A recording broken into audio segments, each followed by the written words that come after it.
আসসালামু আলাইকুম রহমতুল্লাহ তালা বরকত। বন্ধুরা, আমার সত্য ন্যায়নিষ্ঠাভাবে আমাদের জীবন জিন্দিগি পরিচালনা করতে হবে, আমাদেরকে ক্যারি করতে হবে, সত্য প্রতিষ্ঠা করতে হবে।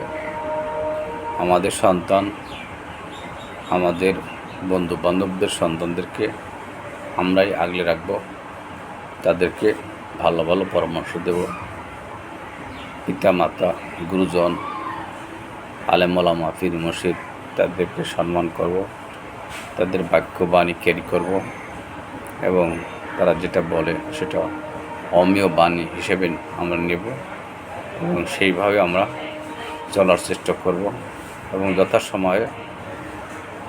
যথাসময়ের কাজটি সম্পন্ন করতে পারলেই আমার মনে হয় আমাদের সফলতা আসবে ইনশাআল্লাহ। আজিজ, আমার জন্য দোয়া করবেন। আমি অসুস্থ, সকলে ভালো থাকবেন, সুস্থ থাকবেন। আসসালামু আলাইকুম রহমতুল্লাহ তাআলা বরকাতুহু।